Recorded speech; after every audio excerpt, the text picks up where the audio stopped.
That I was working on, like this big pharma stuff, and the fact that we're trying to stop the Biden administration from ignoring the Constitution and just ramrodding things through outside of the legislative process. These are all things that fundamentally affect, and the voter fraud issue fundamentally affect whether we are going to be a free country. Some big claims from Texas Attorney General Ken Paxton in his very first interview since he was acquitted on all articles of impeachment over the weekend. You just heard him discuss what's next now that he's back in office. Tucker Carlson also asked what Paxton thinks may be next for him legally. So they're trying to put Trump in jail. What do you think they're going to try to do to you next? You know what? I think if they could, they'd put me in jail. I don't think they're going to stop. They've realized that this law issue works because there are lots of judges who are political more than they are following the law.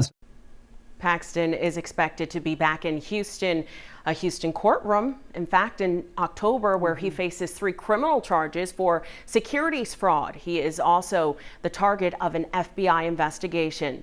The Attorney General isn't the only person we are hearing from right now.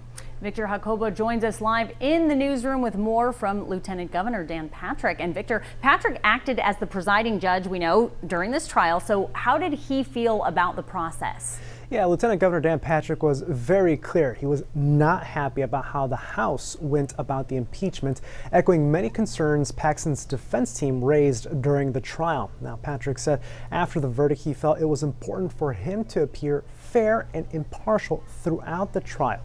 That was a tricky position for someone who's never been a judge before. Patrick had to make important decisions on the fly as the trial went on. That included a decision to allow Laura Olson, Paxton's alleged mistress, to not testify.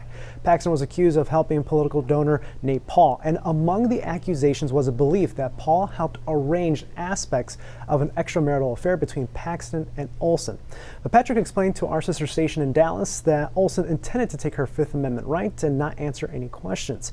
Patrick discussed what he did with both the prosecution and the defense.